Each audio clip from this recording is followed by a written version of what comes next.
Hello friends, Radhe Radhe.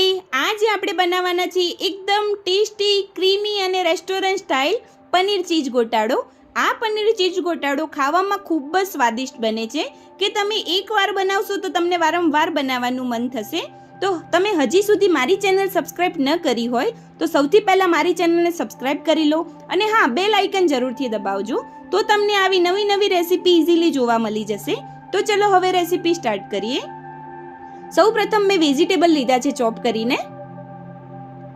હવે વેજીટેબલની અંદર મેં 2 નંગ જેવી મોટી સાઈઝની ડુંગળી લીધી છે, એક નાનું કેપ્સિકમ લીધું છે અને એક મોટી સાઈઝમાં ટામેટું લીધું છે. આ બધી જ વસ્તુને સરસ ચોપ કરીને લઈ લીધું છે. હવે આપણે એક ખરણી લઈ લઈએ. ખરણીની અંદર 2 નંગ લીલા મરચાના ટુકડા એડ કરીશું, 7 થી 8 કડી લસણ એડ કરીએ, એક નાનો આદુનો ટુકડો એડ કરી લઈએ. હવે ખરણીની મદદથી સરસ રીતે ખાંડી લઈએ અને એક પેસ્ટ તૈયાર કરીશું. આવી રીતે મેં આદુ મરચા લસણની એક પેસ્ટ તૈયાર કરી લીધી છે. હવે આપણે એક પ્લેટ લઈ લઈએ. હવે આપણે મેં 200 ગ્રામ જેવું પનીર લીધું છે. હવે આ પનીરને આપણે ખમણીની મદદથી સરસ રીતે ખમણી લઈએ. આવી રીતે આપણે આખું જે પનીર છે એને ખમણી લેવાનું છે અને ગોટાળાની અંદર ખમણેલું જ પનીર એડ કરીશું, જેથી ફ્લેવર ખૂબ જ સરસ આવશે. હવે જે પનીર છે એને આપણે પ્રોપર રીતે ખમણી લીધું છે. હવે આપણે ગોટાળાનો વઘાર કરીએ. એના માટે એક પેન લઈ લઈશું. પેનની અંદર આપણે 1 ચમચી બટર એડ કરીએ અને 1 થી 1.5 ચમચા જેવું તેલ એડ કરીશું. જો તમે બટર ના ખાઈ શકતા હોય તો બટરને તમે સ્કીપ પણ કરી શકો છો, પણ બટરથી ગોટાળાનો ફ્લેવર ખૂબ જ સરસ આવશે. હવે બટર અને તેલને સરસ રીતે મિક્સ કરી લઈએ અને ગરમ થઈ જાય પછી આપણે અડધી ચમચી જીરું એડ કરીએ અને જીરુંને પણ શેકાવા દઈએ. જીરું શેકાઈ જાય પછી અડધી ચમચી આપણે હિંગ એડ કરીશું. હવે જે આદુ મરચા લસણની પેસ્ટ છે એને એડ કરીએ અને આ પેસ્ટને આપણે 3 થી 4 સેકન્ડ માટે શેકાવા દઈશું. હવે જે આપણી પેસ્ટ છે પ્રોપર રીતે શેકાઈ ગઈ છે. હવે એની અંદર ચોપ કરેલા વેજીટેબલ એડ કરીએ, ડુંગળી એડ કરીશું અને કેપ્સિકમ એડ કરી લઈએ. ટામેટું આપણે પાછળથી એડ કરવાનું છે. હવે ડુંગળી અને કેપ્સિકમને થોડી વાર માટે શેકાવા દઈએ, જેથી કચાસનો જે ફ્લેવર હશે એ પ્રોપર નીકળી જશે.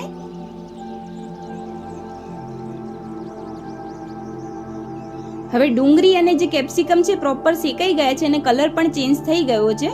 હવે એની અંદર મસાલા કરી દઈએ. હવે બધા જ મસાલા સ્વાદ એકોર્ડિંગ એડ કરીશું. લાલ મરચું પાવડર, થોડી હળદર, થોડું ધાણા જીરું એડ કરીશું, સ્વાદના એકોર્ડિંગ મીઠું એડ કરીએ અને અડધી ચમચી આપણે ગરમ મસાલો એડ કરીશું. હવે જે ચોપ કરેલા ટામેટા છે એને એડ કરી લઈએ. ટામેટા આપણે પાછળથી એડ કરવાના છે કારણ કે ટામેટા શેકાતા વાર નથી લાગતી એટલા માટે. હવે બધી જ વસ્તુને સરસ મિક્સ કરી લઈએ. હવે બધા જ વેજીટેબલ મસાલામાં ભળી ગયા છે અને મસાલા બળી ના જાય એના માટે આપણે થોડું પાણી એડ કરી લઈએ અને બધા જ વેજીટેબલમાં સરસ મિક્સ કરી લઈશું. હવે પ્રોપર મિક્સ થઈ ગયું છે આપણા વેજીટેબલમાં. હવે મસાલા શેકાઈ જાય એના માટે આપણે 2 મિનિટ માટે ઢાંકી દઈએ. હવે જે ચેક કરી લઈએ. હવે જે મસાલા છે પ્રોપર બધા જ વેજીટેબલમાં ભળી ગયા છે અને પ્રોપર શેકાઈ ગયા છે.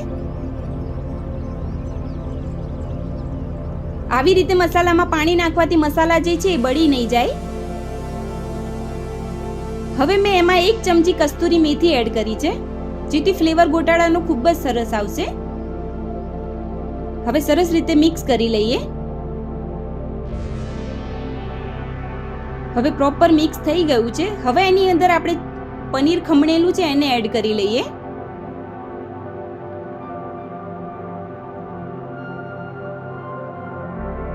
હવે ગ્રેવીની અંદર પનીર જે ખમણેલું છે એને સરસ રીતે મિક્સ કરી લઈશું. હવે પનીરની અંદર બધા મસાલા ભળી જાય એના માટે થોડું પાણી એડ કરી લઈશું, જેથી ગ્રેવી થોડી પતલી થઈ જાય. હવે સરસ રીતે મિક્સ કરી લઈએ.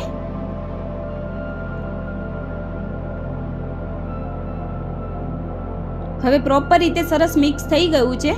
અને પનીરની અંદર બધા જ મસાલા ભળી જાય એના માટે આપણે 2 મિનિટ માટે ઢાંકી દઈશું.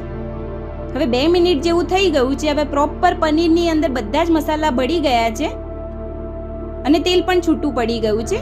હવે એની અંદર આપણે એક ચીઝ ક્યુબ લઈશું, એને ખમણી લઈએ. ચીઝ ક્યુબ છે એ અડધું જ ખમણવાનું છે અંદર.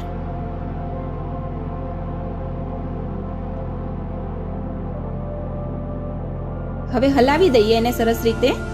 હવે આ પનીર ચીઝ ગોટાળો જોવામાં જ એટલો સરસ લાગે છે તો ખાવામાં પણ ખૂબ જ સ્વાદિષ્ટ લાગશે. તો તમે પણ જરૂરથી આ ટીપ સાથે ટ્રાય કરજો, ખૂબ જ મજા આવી જશે ખાવામાં. હવે પ્રોપર તૈયાર થઈ ગયું છે ગોટાળો. હવે એને ઉતારી દઈએ અને એક તવી લઈ લઈશું. તવીની અંદર થોડું બટર એડ કરીએ અને બટર બળી ના જાય એના માટે થોડું તેલ એડ કરીશું અને પાઉં મૂકીને સરસ રીતે પાઉંને ક્રિસ્પી થાય ત્યાં સુધી આપણે પાઉંને શેકાવા દઈએ. હવે બંને સાઈડથી પાઉં શેકાઈ ગયા છે. હવે એક પ્લેટમાં કાઢી લઈએ. હવે આપણે એક પ્લેટ લઈ લઈશું. પ્લેટની અંદર આપણે એક સલાડ સર્વ કરીએ. હવે જે પાઉં ક્રિસ્પી કર્યા છે, શેક્યા છે, એને સર્વ કરી લઈએ અને સલાડ અને પનીરની સાથે ગોટાળો સર્વ કરી લઈશું. હવે ઉપરથી ગાર્નિશ માટે ચીઝ ખમણી લઈએ. તમે આ પનીર ચીઝ ગોટાળાને પાઉં, બટર નાન કે પરાઠા સાથે પણ ખાઈ શકો છો, પણ એને પાઉં સાથે ખાવામાં ખૂબ જ સ્વાદિષ્ટ લાગે છે. તો તમે પણ આ ટીપ સાથે જરૂરથી એકવાર ટ્રાય કરજો. એકદમ ક્રીમી અને રેસ્ટોરન્ટ સ્ટાઇલ પનીર ચીઝ ગોટાળો તૈયાર થઈ ગયો છે, જે ખાવામાં ખૂબ જ સ્વાદિષ્ટ બને છે. તો મિત્રો તૈયાર છે એકદમ ટેસ્ટી અને સ્વાદિષ્ટ પનીર ચીઝ ગોટાળો. તો તમને આ પનીર ચીઝ ગોટાળોનો વિડીયો કેવો લાગ્યો એ કમેન્ટ જરૂરથી કરજો. અને હા, આ વિડીયોને લાઈક કરજો અને તમારા ફ્રેન્ડ્સ ફેમિલી મેમ્બરમાં શેર કરજો. હવે ફરી મળીશું આવી નવી રેસીપી ટિપ્સ સાથે. રાધે રાધે.